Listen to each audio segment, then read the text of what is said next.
Здравствуйте еще раз. Тема моего сегодняшнего семинара — это мое учение о Боге, универсальное управление.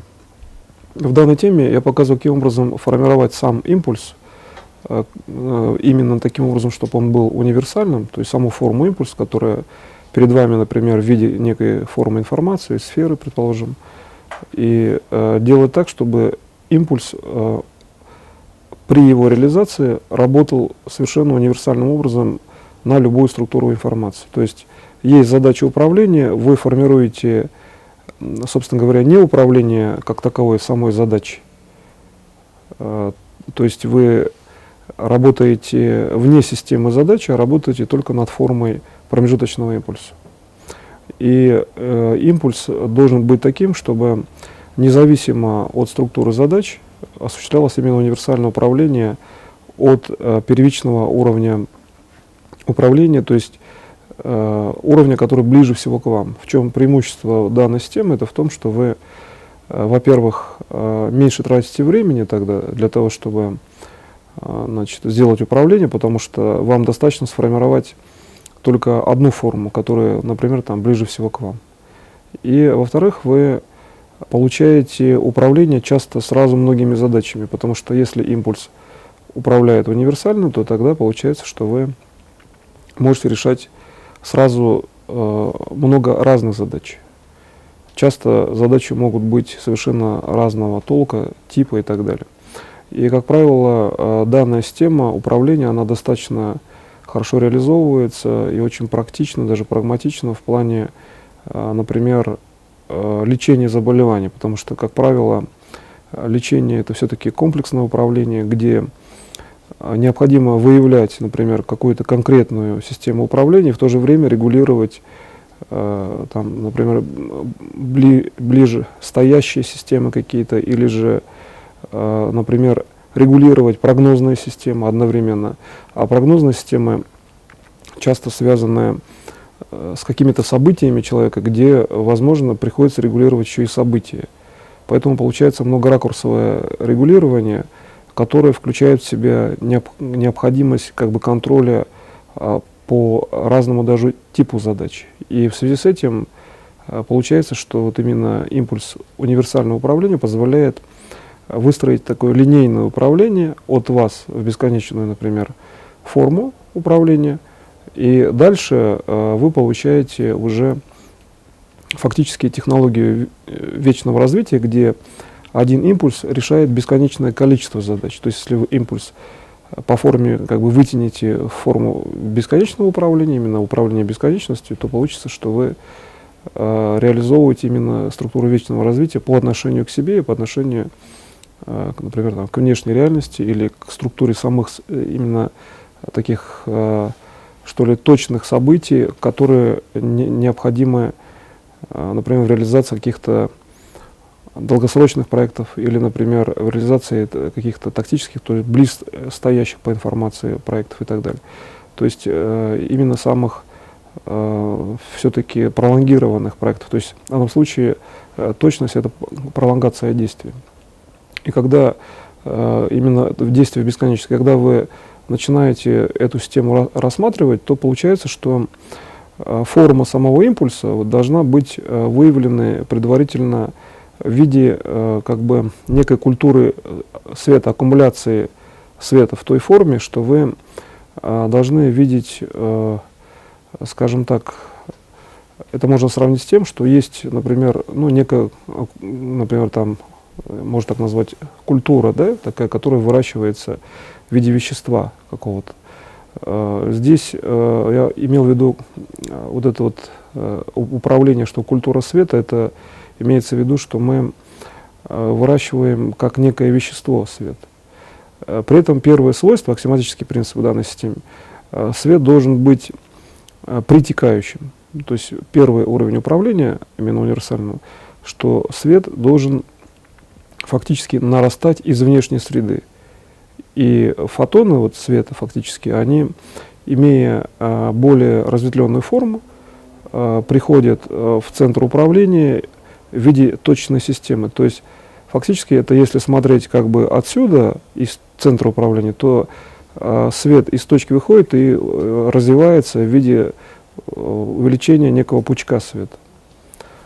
То есть с точки зрения текущего или прошлого времени мы видим просто увеличение пучка света, а реально все-таки в настоящем времени мы должны видеть другую картину, что, ну, похоже как бы на хвост кометы, так скажем, что именно все-таки приток света происходит в структуре сужения управления. Вот что, как работает вообще сознание человека, что концентрация сознания это все-таки увеличение плотности сознания. Значит, мы берем большое количество света, концентрируем, и получается, что все-таки это сужение, да?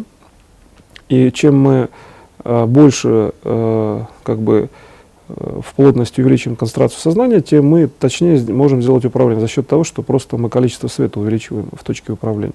Ну, такой механистический несколько принцип путем как бы валовых массовых систем света. То есть можно даже здесь, кстати, измерять массу света, объем и так далее, вот, путем структуры сознания. То есть использовать сознание как структуру некого замера в точности построения этого импульса. То есть я сейчас говорю о том, что импульс в целом строится, технология осваивается, дальше необходимо просто применять структуру, которую вы на уровне духа восприняли. То есть дальше не обязательно его будет строить постоянно. Поэтому достаточно на уровне как бы логики, сознания построить его один раз, а дальше вы просто к нему обращаетесь, и идет мгновенное управление фактически любой задачей. Вот поэтому здесь нужно обязательно технологию все-таки очень подробно рассматривать как технологию именно сначала построения и отслеживать это построение.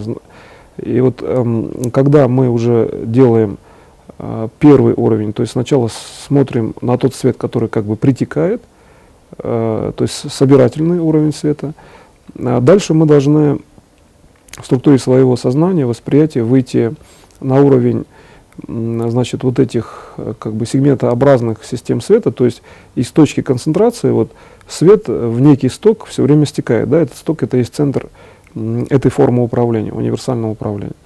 Дальше мы из центра идем, значит, как фактически выходим в структуру, откуда свет появился, то есть, ну, как бы по хвосту кометы, да, так скажем, образно говоря. И мы должны фактически идти по той линии, где свет закругляется. То есть не идти в бесконечную фазу управления, а стараться воспринять сознанием структуру, где свет закругляется. Любой конечный объект, любая форма или там, например, система управляющего ясновидения, это все-таки система, где идет закругление света. То есть мы видим именно конечные формы за счет изменения геометрии.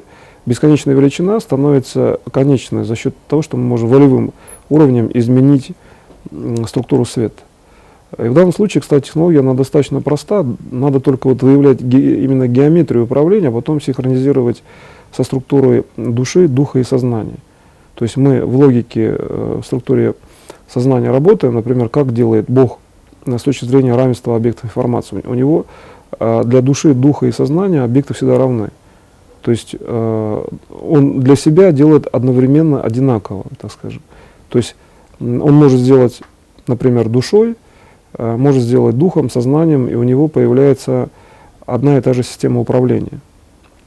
И когда, например, вы вот осваиваете вот эту, что ли, структуру работы, как делает Бог, то получается вы должны будете здесь очень четко выявить, ну, как бы следующий, что ли, тип управления, что вам нужно в этой системе управления еще и для себя понимать, что вы должны уметь делать эту конструкцию на любом уровне управления. Душой, духом, сознанием или там свечением, идущим от физического тела. Вот здесь даже действует такой параметр, как можно увидеть структуру излучения физического тела и на таком как бы микролептонном уровне, там кванты, где проявлены именно как структура физического тела, строить эту же систему управления. То есть в данном случае универсальность подразумевает, что вы строите этот импульс фактически любой системой своей. И тогда получается, когда вы уже в принципе работаете с этой системой, то вы не уделяете как бы внимания вообще каким уровнем управления вы построили эту область. Либо это, предположим, например, там, работа душой или духом или сознанием, вы в любом случае делаете, ну, получается, что правильно, потому что вы работаете одинаково на всех уровнях. А значит, в этой системе управления, это следующий аксиоматический признак данного управления, вы должны находить внутри системы управления своей уровни, которые строят одинаково, и вы воспринимаете на всех уровнях также одинаково. То есть на уровне души вы воспринимаете построенные на уровне духа так же, как вы бы построили на уровне души, ну и так далее. То есть универсальный уровень управления подразумевает универсальность во всем. От вас, да, и к вам. И когда вы начинаете уже вот этот уровень, что к вам, притекающая информация в виде этих фотонов света, она также строится универсально, тогда получается, что излучение как бы от любого объекта информации должно быть одинаковым. Тогда вопросов уже вообще никаких не возникает. Получается, что идет контроль за всеми уровнями информации, потому что вы ну, как бы имеете один и тот же сигнал. То есть вы уже фактически конфигурируете так информацию, что ставя некие фильтры, да, в своем сознании, вы получаете один и тот же управляющий сигнал. Ну, например, можно взять там видеосигнал, перевести там в электроконтакты и получать управление там видеокамерой, да? Но все это переходит в цифровые какие-то платы. То же самое, ну, примерно, скажем, да, образно можно так сравнить здесь. Причем здесь, кстати, это четко выявлено именно как система, в общем-то, так скажем, некой конвертации любых внешних параметров в одну универсальную среду, которая управляет. И когда вы начинаете уже работать именно с построением, ну, неких шлюзов, да, чтобы получить от любого объекта один и тот же сигнал, то здесь, вот здесь, в принципе, наступает как раз-таки основная работа в этом управлении. То есть, предварительно построив то, что я сказал, на всех уровнях, включая, в особенности, часто вот, потребность именно четко распознать универсальное управление со стороны управления от себя, например, духом, душой или там, сознанием, может даже сделать управление, предположим, такого типа, что управляя душой, например, да, по своим задачам, или там духом, посмотреть, какая разница в субъективных там ощущениях. Если вы управляете структурой сознания, как именно отдельной фазы управления, то как здесь, да, и вот когда вы начинаете чувствовать именно универсальную среду, вы уже тогда учитесь тому, что структуры, например, света, даже идущего от своего там организма физического, вы начинаете управлять, то вы начинаете чувствовать некий такой универсальный модуль. Здесь надо именно практиковать. Как правило, здесь вот как раз по моему учению нужно работать как можно больше практически. Либо явно, там, говоря людям, что вы работаете, либо там неявно, но отслеживая результат. И здесь вот, когда вы видите уже область результата, да, и, собственно говоря, отсюда идет управление, то здесь само управление вот именно по универсальному вот этому шлюзовому уровню, где вы фактически любую форму переводите в однотипную, то есть излучение от любого объекта переходит некую форму, о которой я сказал, что она строится иногда достаточно, там, например, усложненным уровнем, хотя не всегда именно усложненным, часто просто она может строиться длительно, вот именно. Но преимущество в том, что вы можете заготовить определенные формы для разных объектов, и вам в будущем не нужно как бы возвращаться к тому, чтобы что-то еще дополнительно строить. Вы просто помните, что в каком-то месте пространства вы оставили объект управления. Тогда вам просто надо обратиться к этому объекту и провести свет через него, и все.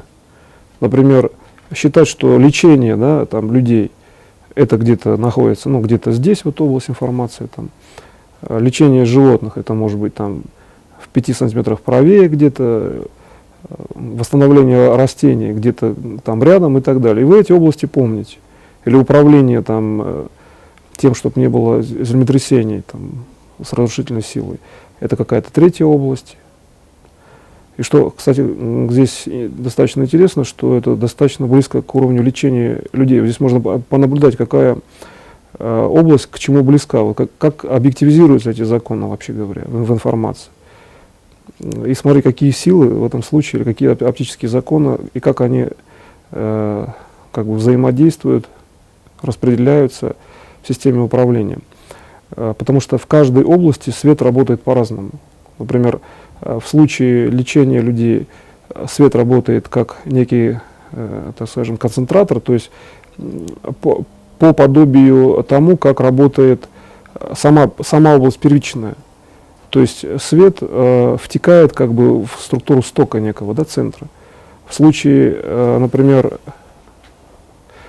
противодействия какому-либо землетрясению, здесь получается, что свет наоборот работает как контрсвет, то есть против потока света он идет. И так далее. Но это можно, в принципе, изучить, просто поставив задачи и стараться наблюдать за этой областью.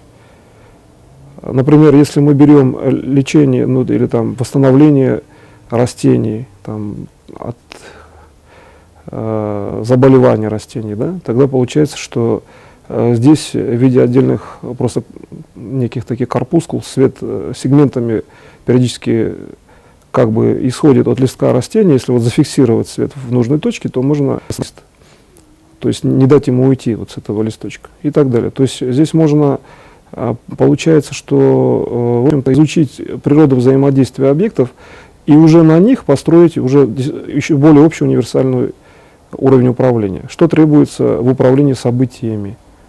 Например, в событиях участвуют люди, есть растения, которые находятся там в комнатах, на улицах, животные и так далее. Получается, что здесь нужен некий такой отражающий модуль, некий там экран, через который уже собирательный образ имеет все равно один и тот же как бы приведенный канонический уровень, который поступает в управляющий центр.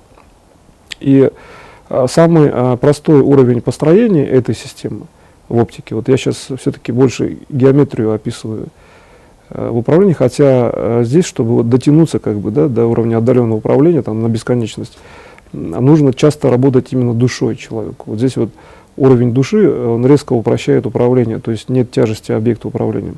Вообще на будущее практика такая, что чем больше вы строите оптическую конструкцию, тем проще становится работать душой. Вот, и в принципе душа позволяет работать в пространстве, которое фактически как бы не имеет веса, то есть нет нагрузки на физическое тело, например, человека. Дальше, когда вы значит, еще занимаетесь структурой бесконечного развития, при этом здесь нужно видеть, где душа, проведя управление, фактически как бы передает структуру управления уже духу. Дух — это бесконечное взаимодействие, бесконечной величиной в данном случае, то есть линейный свет, идущий от души, в структуре, например, управления, что вы называете полем управления, да, неким местом, может строить бесконечную реальность путем того, что дух как бы продолжает работу. То есть можно еще использовать структуру передачи управления от одного звена к другому. Это несколько такая динамичная, иногда необычная система. Мы отслеживаем, что работает, например, структура души, потом духа, потом сознания. И мы видим, что структура сознания всегда работает в приближении к телу человека. Вот где бы мы ни начинали работать, в точке работает, например, с сознанием человека, сознание векторно, линейно все время стремится к телу человека. И, кстати говоря, поэтому через структуру сознания, вот, например, достаточно просто управлять процессами тактическими, то есть те, которые не очень отдалены по времени, а структуры души уже стратегическими, те, которые отдалены по времени.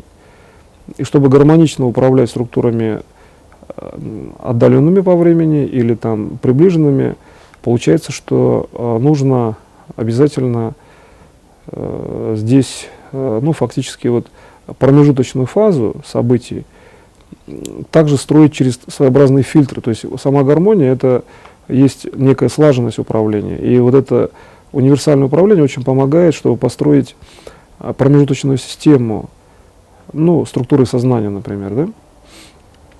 И тогда можно, в общем-то, говорить о том, что бесконечная величина, она управляема вами из текущей области. А вообще в структуре управления светом конструкция, почему вот именно управляема с этого управляющего центра, потому что любое движение центра влияет на всю конструкцию.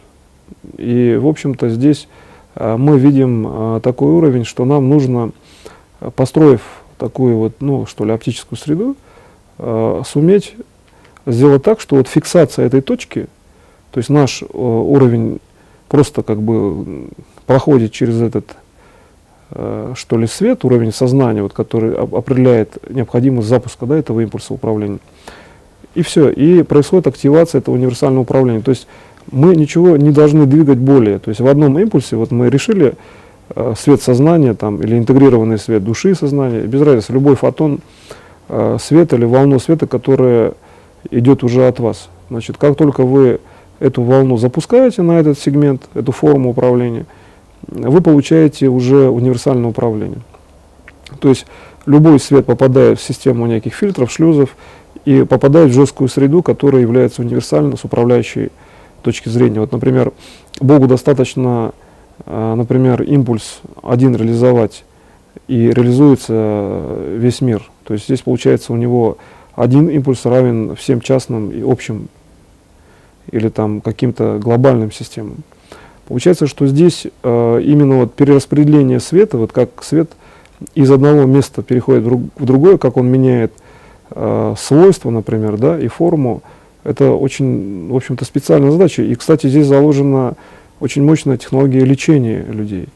Потому что если рассмотреть тело человека как структуру света, причем такого, который имеет разные законы распределения и разные законы вообще развития внутри каждой системы, каждого органа или даже клетки, то можно увидеть взаимосвязи очень тонкие, которые, например, обычным образом они как-то не проявляются вот именно с точки зрения, что ли, этой задачи. И когда вы начинаете именно так смотреть на организм человека, то видите очень тонкие структуры, которые часто влияют радикально на весь организм. То есть достаточно изучить распределение света с точки зрения светооптического образа человека внутри каждой системы, и регулировать процесс можно очень фундаментальным уровнем, именно уровнем вечной жизни, вечного развития человека, потому что жизнь — это тоже свет. И вы можете приводить структуру света, то есть жизни, в организм человека путем простой светопередачи.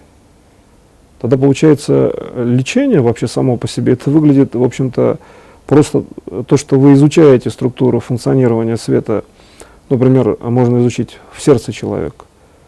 Как бы там как раз-таки свет работает как концентратор, да, если идет именно ритм, сердце сжимается, то идет приток света, когда разжимается мышца сердца, получается, идет фактически фотоны, разлетаются как бы во внешнюю среду. И вот если научиться, изучая структуру фотонов, вклинивать, просто вставлять нужные светооптические элементы, можно, например, там, вылечить сердце, если есть проблемы у человека с сердцем.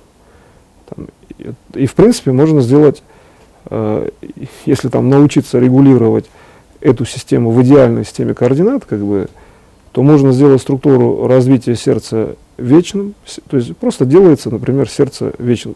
Какая разница между сердцем вечным или сердцем, которое работает, например, по обычным, ну как, тем параметрам, которые заложены в коллективном сознании, да, когда считают, что существуют некие болезни сердца. Разница только в том, что в случае постановки задачи вечного уровня развития, как раз таки сердце работает так, что при любом уровне событий сердце всегда работает. Да? То есть существует некий универсальный уровень управления, который позволяет взаимодействовать с любой системой информации. Тогда, получается, нам просто нужно значит, в эти вот фотонные уровни ввести структуру именно универсального плана. Чтобы, например, фотон исходящий и фотон входящий делали одну и ту же работу, значит, реализовывали именно бесконечный уровень работы сердца. А тогда получается, если мы можем один орган сделать вечным, то все другие органы могут системно перерасти, да, на тоже структуру вечности. Но это какое-то время займет. А можно взять и оформить таким образом все органы или все системы человека. То есть надо изучить. Например, там печень это исключительно работает как уровень входящих систем света, то есть некий сток, поглотитель света. Там селезенка, наоборот, как отражатель. Свет даже практически в основной массе не доходит, а работает как бы экран некий.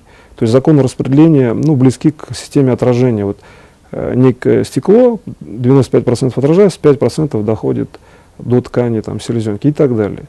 То есть можно фактически, изучив структуру, например, работы органа с точки зрения этого процесса, каждый орган делать вечным за счет того, что, например, тогда в этом случае, что для селезенки нужно, да, чтобы селезенка работала вечно. Значит, причем автономно. Я в данном случае говорю автономно от организма, хотя, естественно, речь идет о том, что работает организм системно. Но ведь для Бога каждый орган, каждый элемент мира работает вообще автономно. В принципе-то он же может создать любую реальность, Бог.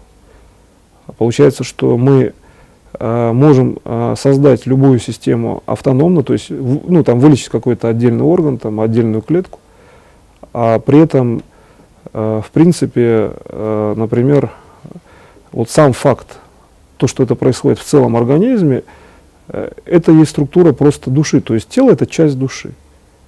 Здесь, кстати, четко прослеживается, что действительно тело — часть души, в механическом даже понимании.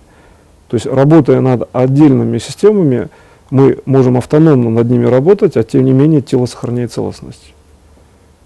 Значит, получается, что вечная структура души изначально содержащая тело, при этом никак не видоизменяется, то есть тело не видоизменяется. Не меняется ни форма, да, не меняется даже ни структура событий, потому что вы поставили какие-то события, вы их и реализовываете. То есть получается один из универсальных, что ли, таких уровней управления для макромира и микромира — это физическое тело человека. То есть тело правильно как некий такой, в общем-то, концентратор, который и привлекает свет сам, да, этот концентратор, то есть тело может свет к себе приводить, может регулировать свет, скажем, этих макропроцессов и микропроцессов. И при этом свойство регулирования скрыто или находится, скажем, где-то внутри физического тела. То есть внутри физического тела есть как сама система, которая, да, организовывает ткань, то есть привлекая свет, наполняя, да, структуру ткани, а при этом регулирует систему, как некие волны световые, то есть хотя она находится внутри тела, но находится то есть вне системы выявлены, то есть это система управления, находящаяся внутри системы. То есть свет, который движется с еще большей скоростью, чем, например, максимально возможная величина света. Значит, получается, что на тело в определенных точках, да, действует конкретно линии, идущие прямо от Бога, то есть свет Бога. Где-то он достигает тела человека, и этот свет как раз-таки обладает такими свойствами.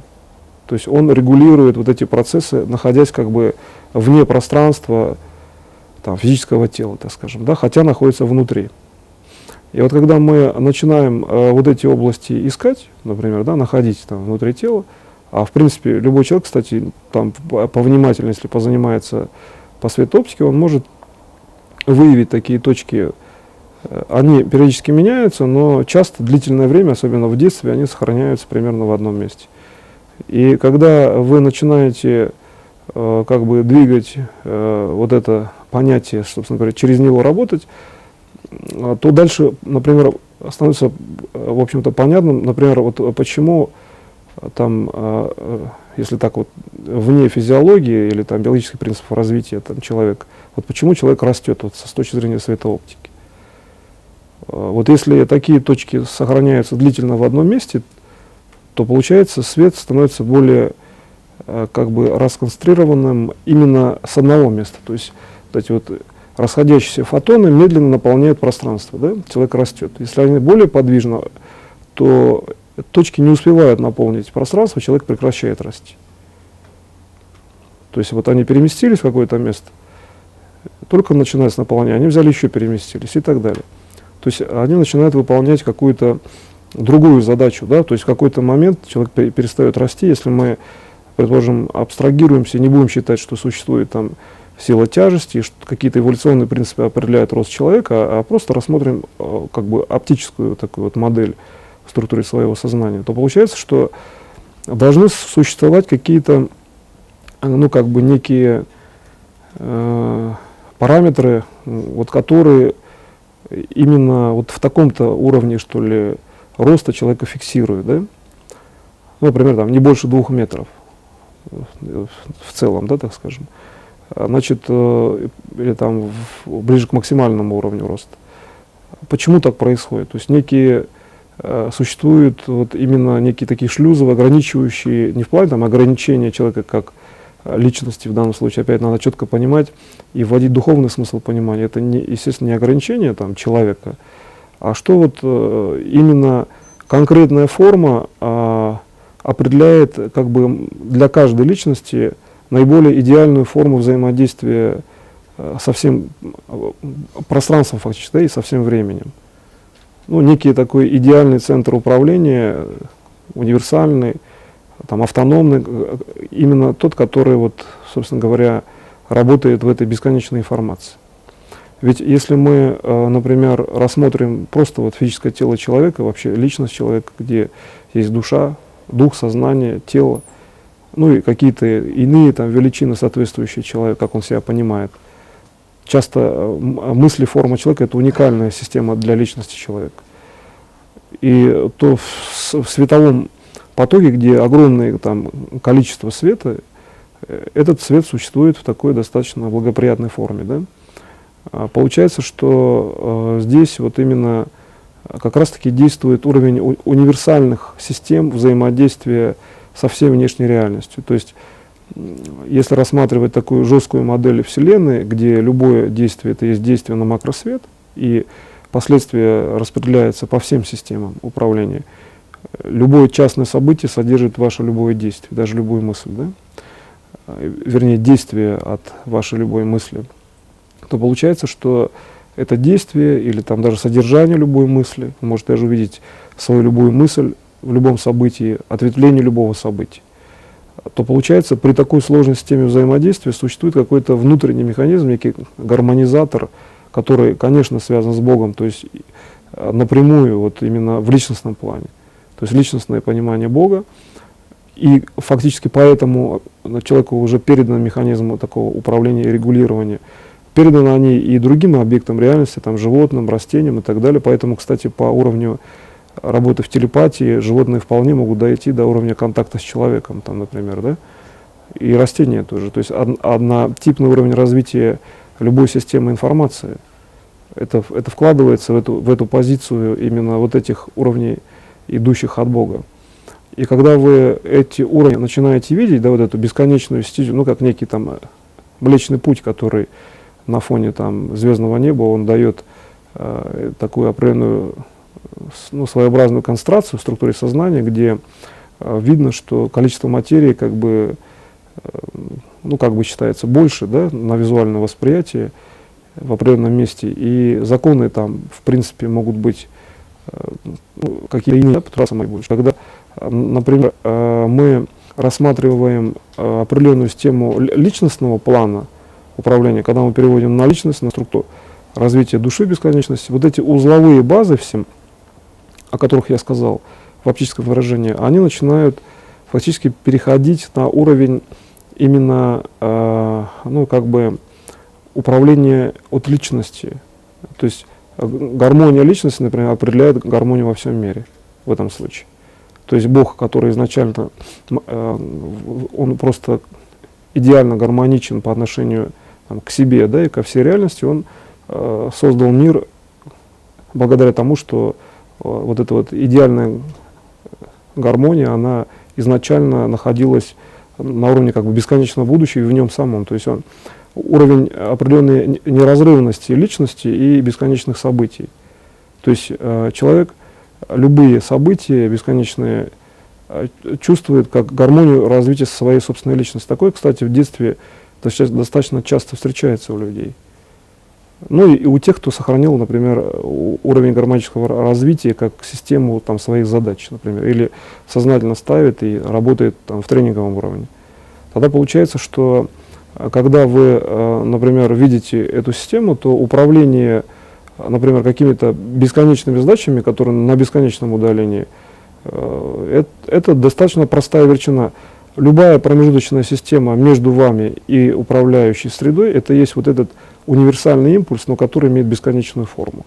То есть сама бесконечность. Вам не надо выделять даже форму. Вот на уровне личности это просто ощущение гармонии или там, восприятие гармонии как оптической величины. А значит, задача управления в данном случае перевод построенной оптической схемы в структуру именно гармоничного восприятия, получается, вот, фактически объекта управления. То есть как только вы начинаете воспринимать именно в такой гармонической форме, то получается, что вы управляете уже по существу как этим объектом, так и всеми другими. В одном импульсе восприятия или там, действия волны восприятия. Ведь изначально мы говорим о том, что построенная форма, она как раз-таки практически приводит к тому, что нам нужно упрощать действия, нам нужно независимо как бы, от этой формы делать управление таким образом, чтобы не усложнять, вообще говоря, сам уровень управления. То есть нам нужно создать вот эту форму таким образом, чтобы значит, в дальнейшем прослеживать всего лишь один луч, идущий к этой форме, и этого было бы достаточно для управления. То есть, если вы управляете через саму оптическую форму, то не нужно даже саму форму визуализировать часто. Вы просто ее построили, и потом только по одному лучу, по одному импульсу, идущему к форме, вы уже четко управляете, потому что вот признак, так скажем, гармоничности или гармонии управления в том, что вы знаете как бы четко и точно, что вам нужно дальше. То есть сама гармония в том, что вы точно построили саму задачу управления. В технологии, кстати, вот именно оптическая форма выглядит очень просто. Берете, расставляете события и строите промежуточные какие-то фильтры, буквально можно нарисовать на бумаге, запомнить или носить лист с собой. Да? А как бы с точки зрения перевода на уровень гармонии личности, потому что управление статичными формами все равно это несколько отягощенная система управления. Это уже, значит, ваш принцип все-таки одновременного видения ситуации вперед и возле себя. То есть смысл такой, что управляющее сновидение в этом случае работает так, что для вас все прозрачно. То есть вы фактически как бы с большой высоты смотрите не только на объект управления, но и на все то, что вокруг. Например, там, с очень большой высоты, да? При этом вы воспринимаете отдельно все ближайшие там какие-то здания, любые события, которые происходят вокруг. И вот обратите внимание, как только вы начинаете переходить на такую систему с точки зрения гармонии управления, то достаточно воспринять вот гармонию или некую пространственную систему вокруг события, и событие реализовывается только потому, что вы посмотрели на события с точки зрения вот этой большой информации пространственной. И, например, вот взять, ну, как бы такую структуру событий, значит, с точки зрения управления, да, если мы берем значит, события, которые выглядят следующим образом. Едет какая-то машина, да, в одном месте, вы берете большое пространство, в другом месте там ничего не происходит, как бы нет темы, да, управления. Значит, каким образом связать вот такие вот как бы разноречивые уровни управления, да, где вы должны тогда, получается, самостоятельно создать тему, да, в нужном уровне, синхронизировать под структуру там, целевого управления и получить управляющий импульс таким образом, что создание темы — это ваше личное построение реальности. То есть вы перешли к тому, что вы строите реальность в определенных местах лично. То есть где-то реальность распределена, а где-то вам придется лично заняться ее как бы достроением или там построением. И вот обратите внимание, когда вы работаете с большими уровнями, то есть, чтобы вот, например, там, вылечить человека, да, получается, что нужно взять там какой-то очень большой массив света, ну, в зависимости от заболевания, например, так, опухолевое заболевание лечится достаточно эффективно, если в структуре восприятия взять большой объем пространства и с этой точки зрения фактически смотреть на человека через большой объем пространства. Просто вам нужно четко воспринимать, что происходит в реальности. Не просто смотреть, а смотреть на реальные события вокруг этого человека какое-то время. Потом происходит аккумулирование света и идет регулирование в зависимости от вашей цели. То есть свет начинает опознавать фактически цель позитивного уровня, потому что Бог создал всех реально в структуре души вечно живущими. Эта информация существует у человека в определенных местах души. И свет начинает работать как разумный уровень, что ли, в плане там, жизни света. Да? Например, вот, как можно сделать, чтобы любой объект информации стал бесконечным? Вот есть просто волна света. Она же тоже стремится к тому, чтобы бесконечно развиваться. Значит, волна света опознает структуру ближайшую, которая имеет больше потенциалов бесконечного развития, например, человек, и стремится туда. Начинает как бы для саморазвития строить человека, да, его там излечивать или давать ему складывать позитивные события. То есть весь мир фиксируется на человека и развивается в сторону вечного развития через ближайший как бы центр, наиболее соответствующий этому понятию в структуре вечного развития. И тогда понятно, что в отношении Бога все развивается. Потому что все системы ориентированы на Него, и вокруг Бога происходит как бы именно уровень вот этого интегрального, так скажем, вечного развития. Здесь, кстати, можно выделить очень четко структуру, подструктуру и так далее, некую такую иерархию даже, что ли, в структуре информации, хотя с точки зрения равенства есть разные системы, да, в управлении, но так как человек создан по образу и подобию Божьему, то, естественно, речь идет о том, что там первичный концентратор управления, значит, да, именно уровень, который в дальнейшем переходит именно свечением в сторону Бога от человека, сначала все объекты реальности как бы светят на человека, ибо Бог их создает. Вот. То есть вот здесь вот явно видно, что Бог создал элементы реальности, и они светят на человека. Они на Бога тоже, конечно, светят, но отраженным светом после создания. Ведь до создания, они же, фактически как бы с точки зрения логики человека, они же не существовали объекты.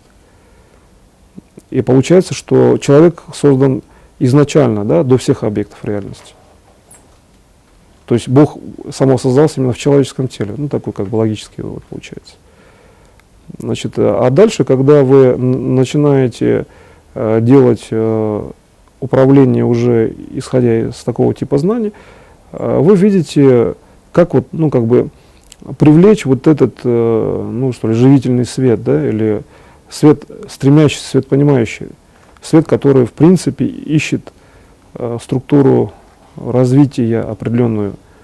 Вот если рассмотреть законы природы, по каким вообще законам происходит миграция там животных, там в мировом океане, да, птиц и так далее. Какие вообще существуют законы для даже насекомых, которые на большие расстояния? Они же какую-то светооптическую волну ищут и видят, да? Там же уже не действуют ни запахи, ни критерии сил тяжести. Часто расстояние очень огромное. И получается, что здесь вот именно система миграции очень четко прослеживаются вот эти именно живительные как бы реки света. Вот если посмотреть на естественные миграции животных, то там как раз-таки идет вот эта вот как бы группировка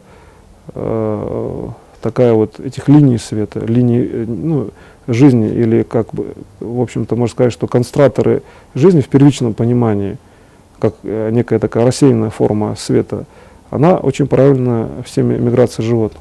А если мы посмотрим, как вообще осуществляются, предположим, законы, да, в человеческом обществе, социальные законы, то видно тоже распределение светоуровней. То есть есть испытанная в цивилизации там, система, ну, результат там, какого-то культурного развития нации или там, цивилизации. Есть законы, которые совершенно четко принимаются по ряду там, причин, да, испытанные временем, так скажем. Но мы можем видеть, что там тоже есть распределение по световому уровню совершенно четкое. Там, где свет именно стремится в сторону бесконечного развития. Там, где уровень света приобретает бесконечную форму. То есть можно даже, кстати, очень четко смотреть, что в прогностике там будет тогда очень понятен прогноз развития общества с точки зрения там, текущих координат или там, отдельной личности, например. И получается, что если мы, например, ну даже вот там существуют такие формы, как астрологические, например, но в данном случае это, конечно, не астрология, а я говорю о том, что это где-то может быть ну, синхронно какой-то или какое-то соответствующее в какой-то мере понятие, что светоуровни, идущие от разных объектов, если изучить их реально, не в плане там астрологических жестких систем, да, а изучить с точки зрения действия на человека с учетом отдельных факторов управления, то мы получаем очень точный механизм действия практически на любую систему, на любой уровень организма человека. И пролонгация, то есть развитие человека в бесконечное будущее, это уже в принципе как техническая задача, потому что само будущее, свет будущего, он обладает теми же законами, которые существуют, вот, например, в текущее время. Можно так, такие вот, ну, как бы универсальным уровнем перевести эту задачу в текущую. А вы же в текущей задаче понимаете всегда, что делать. Вообще в системе управления, кто занимается управлением, там, по моему учению, он всегда может нарастить понимание до нужного уровня. То есть он всегда может сделать то, что необходимо сделать. То есть это как бы абсолютный контроль за сознанием должен быть вот, в управлении, там, в любом случае, как бы ни происходило там, управление. И получается, что когда мы начинаем делать управление даже в многосложной среде, с точки зрения там, ну, обычного что ли, состояния человека, должно быть, естественно, обычное состояние, как у тех людей, кто, например, там, не занимается управлением. Вот когда все будут там, заниматься, и у них будет все равно не меняться уровень сознания от уровня там, ну, там, обычного отдыха человека, когда, предположим, он не занимается там, активным управлением. То есть все управляющие действия должны происходить в обычном состоянии сознания, как бы логически даже в большей степени, хотя вот духовное управление, управление душой, это, ну, казалось бы, да, это простая логика, но в данном случае надо именно этими уровнями управлять. А там логика достаточно часто, ну, в общем-то, прямолинейная, там часто логическая форма больше выражена. Например, в чем логика души, да? Логика действия души. А в том, что душа, как правило, действует в уровне управления просто напрямую. Сразу влияет на тканевую систему. Сразу. И влияние на тканевую систему, на материю, часто вплоть до того, что просто-навсего душа строит реальность, вот в чем и есть уровень очень специфический вот души. Поэтому, когда вы работаете о том, что я сказал, берете большие пространства, вам нужно изучить пространство, как правило, немного мест, в основном это одно какое-то место, где нужно пространство как бы достроить. Вот в чем свобода воли человека всегда проявляется в любом действии, что всегда есть что сделать самому. И обратите внимание, когда вы смотрите на большие массивы пространства, то, во-первых, вы затрагиваете будущее время часто, с таким вот большим просмотром, да? А во-вторых, то есть регулируете будущее время в структуру позитивного уровня и переводите универсальный уровень уже даже на управление временем, то есть контроль за временем. А с другой стороны, работая над структурой большого пространства, вы всегда можете построить вот этот стоковый, да, как бы управляющий центр по своему сценарию. И вот когда вы именно в макроуровне находите, что нужно достроить, вы достраиваете сразу же по уровню универсального плана управления, по уровню целевого события, но уже универсальным образом. То есть достаточно только поставить цель управления в этом уровне, и это будет универсальная форма. Сама цель – это и есть универсальная форма управления, универсальный импульс. Как только вы доходите до такого уровня, то, естественно, у вас задачи могут практически мгновенно реализовываться, что очень важно, например, там, в диагностике там, АЭС, например, в каких-то там сложных, экстремальных ситуациях, ну и так далее. На этом я сегодняшний семинар заканчиваю. Спасибо большое за внимание.